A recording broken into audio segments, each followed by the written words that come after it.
Merci.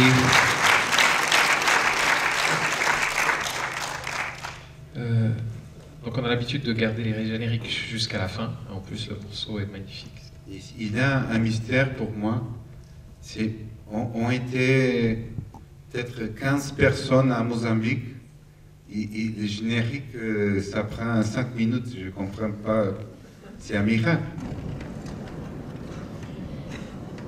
Pour revenir alors au tout début de l'histoire, je voulais juste, pour démarrer un peu la conversation, mais te poser cette question toute simple, mais qui a son importance, quelle est l'origine du film?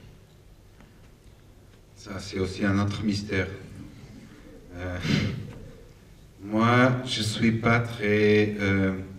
enfin, je crois que je suis un peu comme un collectionneur. Et parfois, j'ai fait des collections et je ne sais pas que je suis en train dans le process de fabriquer un film. Mais il y a des choses, par exemple des histoires que j'entends, il y a des musiques, il y a des idées des personnages que j'ai une connexion avec certaines choses et il y a un moment où tout ça commence à coller, ça commence à faire une sorte d'ensemble et à ce moment je suis dans le procès de faire un film. Mais dans ces cas, je crois qu'il a fait un moment très important. Moi, j'ai quelqu'un dans ma famille, quelqu'un très catholique, qui avait une voisine qui était une vieille dame très sénile, qui avait une bonne africaine, et cette vieille dame se méfiait de sa bonne, elle disait qu'elle faisait du voodoo, des choses comme ça. Donc c'est un peu, oui, c'est un peu la première partie du film. Et donc j'avais envie de travailler avec ces personnages. Parce que normalement déjà le cinéma ne s'intéresse pas beaucoup par ces genres de personnages, des personnages plus âgés et qui ont vraiment des histoires. Apparemment, elles ont une vie qui n'est pas très romanesque, très excitante. Mais j'ai trouvé que ces histoires que cette personne de ma famille me racontait avaient un côté un peu pathétique et en même temps très émouvant pour moi. Et donc je voudrais commencer le film avec ces histoires, les histoires des voisines. Comment après, à la fin, j'ai terminé avec un crocodile en Afrique, ça c'est plus mystérieux pour moi. Mais en plus, dans le mystère du processus, comment le film finit par s'appeler Tabou, ou commence par s'appeler Tabou? Non, ça finit par s'appeler Tabou parce qu'avant il avait un autre titre. Normalement, le film, ça devrait s'appeler Aurora. Aurora, donc j'ai gardé ce nom, c'est le nom d'une femme au Portugal, Aurora. Mais ça, bien sûr, veut dire, comme en français, l'aurore, ça veut dire la naissance du soleil. Et ça, c'est un film de Murnau, un réalisateur qui était pas mal et qui a fait un autre film, c'est le vrai Tabou. Moi, j'ai fait le faux Tabou. Et donc, il avait je voudrais avoir ces films qui s'appelaient L'aurore. Dans les scénarios originels, les films se terminaient avec la naissance, une naissance réelle du bébé d'Aurora. La dernière séquence, ça devrait être on dit ça, accouchement. Un accouchement, oui. Comme une aurora. Mais on savait que ce bébé qui était en train de naître, c'était la fille d'Aurora qui va la laisser mourir abandonnée, tout seul. Donc c'était un peu terrible, mais c'était quand même enfin, un accouchement, c'est quelque chose d'incroyable. Donc c'était comme à la fin de Tabou, de l'aurore de Murnau, le soleil qui se levait. Et finalement, avant que je commençais à tourner les films, il y avait un réalisateur de Roumanie, romain, qui a fait un film qui s'appelait Aurore. Et je m'avais dit, ça c'est pas bon, parce que c'est pas mal de voler à Murnau. Et c'était un film qui s'est passé il y a 80 années. Mais voler à Murnau et aussi à Cristi Puiu, c'est le réalisateur qui a fait ce film, un film qui était tourné il y a quelques mois, c'est quand même un peu excessif. Et donc j'ai décidé de changer des titres. Et j'ai changé des titres, et j'ai choisi le dernier film de Murnau. Et j'ai prié pour que personne dans le cinéma pourrait penser à faire un film qui s'appelait Tabou. Et finalement, personne n'a fait un film qui s'appelait Tabou sauf moi. Donc c'est pour ça que les films s'appellent Tabou. Finalement, je suis très content, je vais remercier Cristi Puiu parce que je trouve que Tabou c'est beaucoup mieux comme titre pour les films. Quand je change de titre, je change aussi d'histoire. C'est pas très important parce que au début j'ai un scénario, c'est avec ce scénario que je gagne de l'argent pour faire les films. Et après je change d'histoire. J'ai déjà de l'argent. Les gens peuvent se fâcher parce qu'ils ont donné l'argent pour que je fasse un film que je ne tourne pas. Mais à la fin, si le film marche bien, comme c'est un peu le cas de celui-là, les gens sont contents aussi, donc ça va. Et donc, c'est pour ça que les films s'appellent Tabou. Mais comment on glisse, alors, scénario ou pas, ou après qu'avoir déchiré le scénario, comment on glisse du Portugal à l'Afrique? Parce qu'on ne va pas parler de Mozambique, puisqu'elle n'est jamais nommée, enfin, c'est quelque part en Afrique, peu importe, mais comment on glisse de là à là, et aussi à un autre type de récit, à quelque chose qui nous ramène, d'ailleurs c'est évoqué dans le film, au cinéma américain des années 50, 40, enfin, à cette tradition aussi de romanesque, voire de mélodrame. Comment se passe le glissement de ce Portugal très contemporain, très fort, à ce récit? Je dirais que je trouve qu'il y a beaucoup de tabous dans les films.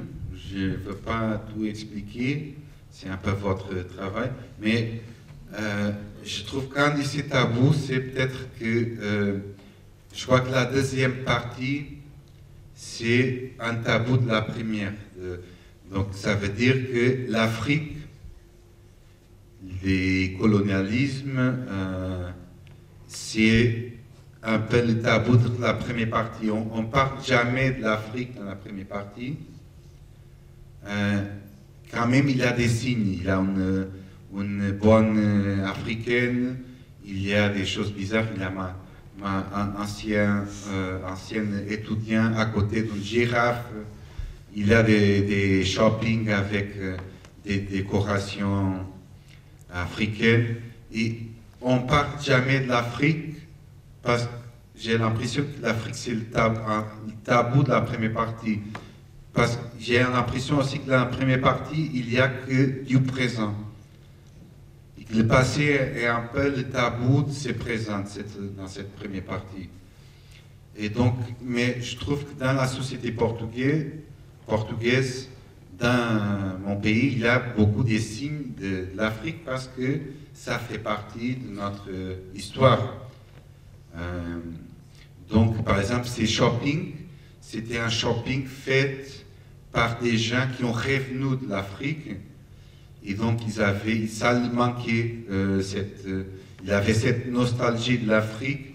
Ils ont construit un peu cette aberration, on dit aberration, donc cette shopping bizarre, un peu comme une sorte de temple, quelque chose qui manquait à ces gens. Et donc, c'est inscrit, je dirais que l'Afrique, c'est inscrit dans le présent du Portugal, dans la ville de Lisbonne et dans les pays. Le côté du cinéma des années 40-50, je trouve que quand même cette Afrique qui apparaît dans ces films, moi, j'ai jamais vécu en Afrique, j'ai jamais allé avant, de la tournage, un peu avant parce que j'ai fait le repérage, mais sinon, j'ai pas un rapport direct avec l'Afrique. Donc, je crois que cette Afrique, ça vient un peu de la mythologie qui était construite précisément par le cinéma. Il y a aussi par le colonialisme, il y a une sorte de mémoire collective qu'on a tous, qu'on partage tous, nous qui on a regardé des films, ou par exemple des films américains, ça peut être Tarzan, ça peut être des films comme Mogambo ou Atari, des films classiques américains qui ont montré une certaine Afrique exotique, où il y avait des chasseurs, des histoires d'amour exotiques. Même, bien sûr, Out of Africa, qui c'est un peu la phrase qui ouvre la deuxième partie du film. Donc c'est une fausse mémoire. C'est la mémoire qu'on partage d'une chose qui n'a jamais existé. En réalité, ça existe parce que le cinéma a inventé cette Afrique.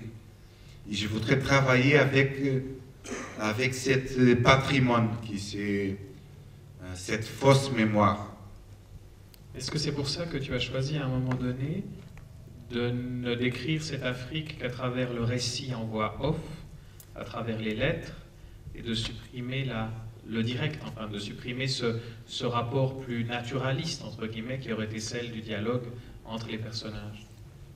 Non, j'ai pensé que quand il y a quelqu'un qui est en train de se souvenir d'une vieille histoire, quelque chose qui s'est passé il y a longtemps, il doit être capable de se souvenir de l'histoire, donc des événements, de certaines images, mais pas forcément des choses qui étaient vraiment dites à ces moments.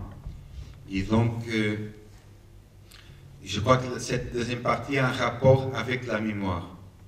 À ce moment, je dois préciser que toutes ces choses que je suis en train de dire, c'était pas très clair pour moi quand je faisais les films. Parce que je ne suis pas très intelligent, je crois, et au moins je suis un peu lent. Et j'ai compris après les films certaines choses. Cet rapport avec la mémoire, le temps, c'était beaucoup plus clair pour moi après terminer le film. Un peu parce que j'étais un peu obligé de parler aux gens comme maintenant. Donc, il faudrait dire quelque chose. Donc, j'ai commencé à comprendre certaines choses du film parce que j'étais un peu obligé à le faire, c'était mon travail. Et donc, j'ai parlé de sur quoi? On parlait de la question de la voix off, de l'importance de la voix off par rapport au récit, et donc de l'absence de voix in, enfin de dialogue à l'intérieur de cette deuxième partie. Donc, dans cette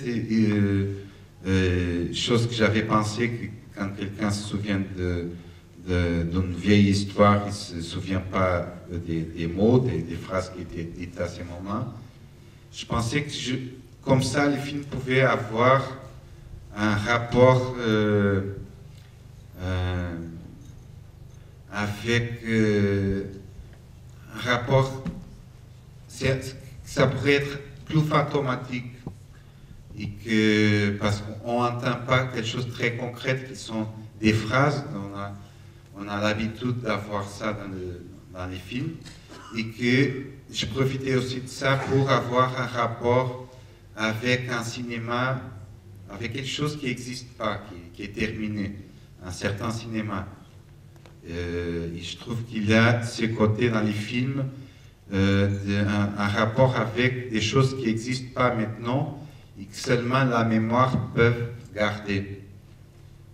Ça veut dire que dans la première partie du film, il y a quelqu'un qui va mourir, c'est Aurore. Et cette disparition, ça donne aussi lieu, ça ouvre l'espace pour que quelque chose puisse revenir aussi. Et que c'est une société que, enfin, et heureusement, n'existe pas plus. C'est une société coloniale en Afrique, une société portugaise.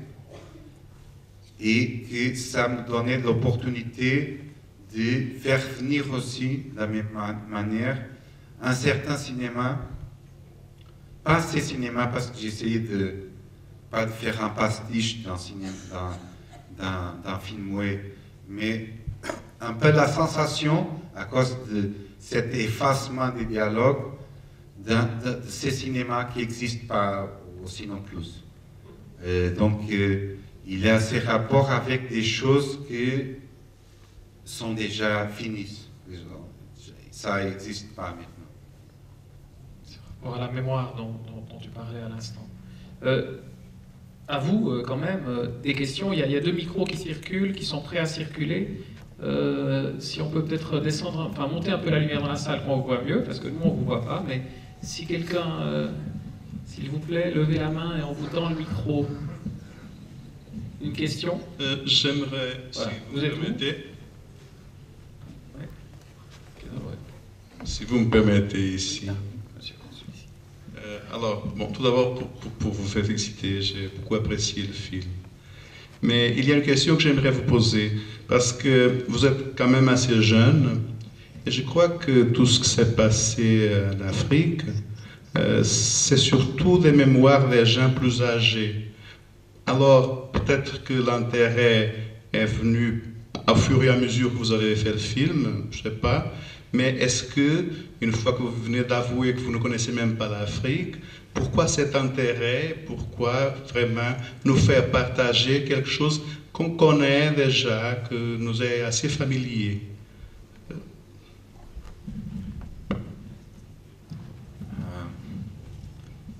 Je crois que dans le passé, je voudrais commencer un film avec le temps d'aujourd'hui. Et je voudrais avoir une Lisbonne très âgée, avec des vieilles dames. Et on a l'impression que tout s'est déjà un peu passé dans la vie de ces gens. Qu'ils ont pas, que ce sont des femmes qui n'ont pas vraiment, ce qui s'est déroulé, c'était un peu déjà fini. Et je voudrais avoir quelque chose, une deuxième partie qui se déroule avant. Qu'est-ce qu'il y a avant qui c'est un peu le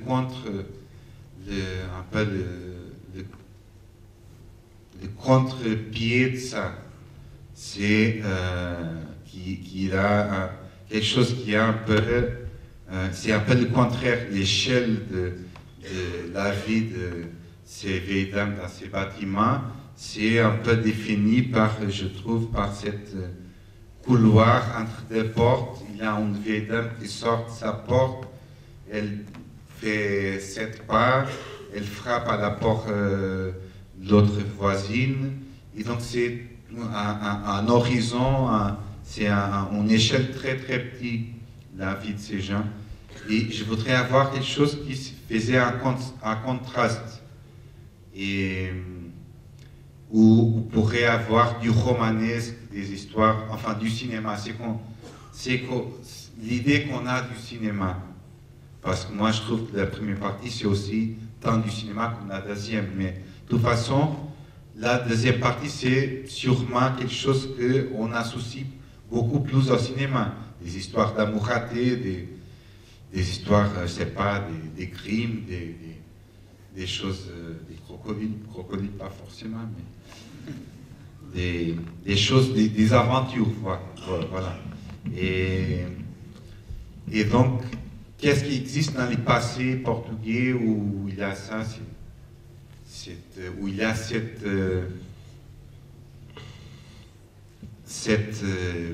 des possibilités de faire des choses comme ça. C'est l'Afrique, où il y a cette échelle complètement différente. C'est l'Afrique, c'est un peu le nouveau monde. Ce qu'on appelle le nouveau monde, c'est pas l'Amérique, dans le cas, c'est l'Afrique. Mais donc, c'est peut-être le paradis perdu de ces personnages. Mais je trouve que c'est pas forcément... je voudrais avoir un paradis perdu un peu ironique. Parce que il y a dans la vie d'Aurore cet souvenir, cette histoire d'amour, de cet moment où finalement elle était jeune.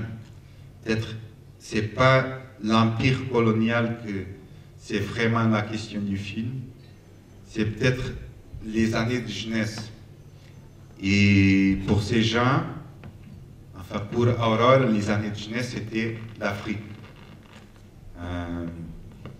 Donc peut-être c'est ça les paradis perdus aujourd'hui pour des gens en Europe comme ça, que c'est un peu ça. Et c'est peut-être un paradis dans la mémoire d'Aurore.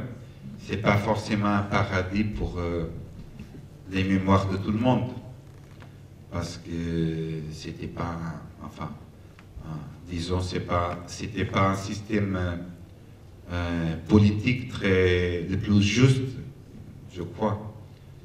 Mais pour Aurore, peut-être c'est son paradis. Peut-être le paradis. Moi, je ne crois pas beaucoup à un paradis dans le ciel. Et aussi dans la terre, je trouve que c'est un peu difficile de le trouver. Moi, je cherche, mais j'arrive jamais à le trouver. Donc, peut-être le seul paradis qui existe, c'est la mémoire. Et peut-être aussi le cinéma. Monsieur, je crois.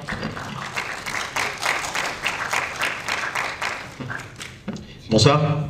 Tout d'abord, bravo pour le film. En tant que Portugais, ça nous rappelle pas mal d'histoires à l'Afrique et autres. Je vous pose juste une question. Pensez-vous qu'une des solutions pour que le Portugal passe à travers cette mauvaise histoire de ce qu'on vit en ce moment, ça passerait par les liens avec l'Afrique, le Brésil et tous ces pays lusophones, pour sortir de ce mauvais passage en ce moment qu'on vit tous les Portugais? C'est vraiment un sens d'avoir plus de liens avec l'Afrique et le Brésil? Aucune idée, pour être honnête. Je trouve que la solution pour les pays en Europe, c'est qu'il y a une Europe plus raisonnable.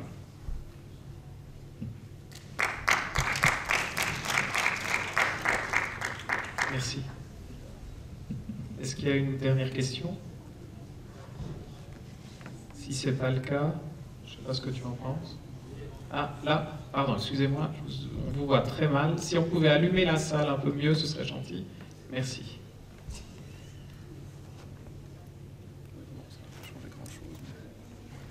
Voilà, ça vient.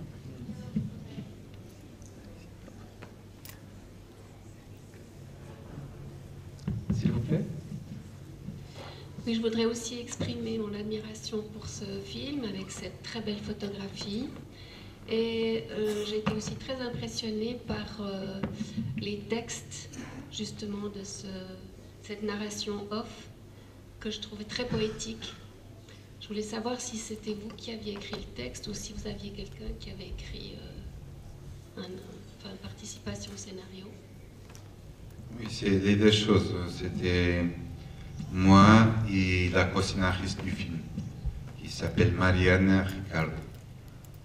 On a écrit cette voix off. Normalement, quand on fait un film, on écrit l'histoire, on écrit les choses qu'on doit entendre dans les films. Après, on tourne les films et après, on fait le montage. Mais pas forcément dans mon cas, parce que dans ces cas, par exemple, la partie africaine, la deuxième partie, on n'avait pas de scénario. Il avait un scénario, mais le producteur arrivait un jour pour me dire qu'on n'avait pas de l'argent pour tourner des choses qui étaient écrites dedans. Donc, qu'est-ce que je peux faire? Je peux l'insulter, je fais ça. Mais après, je dois faire autrement. Et donc, dans ces cas, on a décidé d'inventer. On connaissait un peu l'histoire. On savait qu'il avait Ventura et Aurore, il y a un crocodile qui s'appelait Dandy. Et, enfin, on connaissait un peu ce qui se passait dans l'histoire, mais c'était pas possible de filmer les séquences qui étaient écrites dans ces scénarios. Donc, on a décidé d'inventer ces choses, fabriquer des séquences pendant le tournage. Et à la fin, on a écrit cette voix off, la narration de Ventura dans la deuxième partie, pendant le montage. Donc, il avait la co-scénariste avec moi dans la table de montage, dans la salle de montage, avec le monteur. On montait des images qu'on avait faites pendant le tournage, on écrivait en même temps la voix off. Et donc, on essayait les deux choses en même temps. Et on faisait ça tous les jours pour essayer de trouver le bon... Enfin, c'est qu'ils ont trouvé qui étaient les films. Comme ça. Une autre question? Non?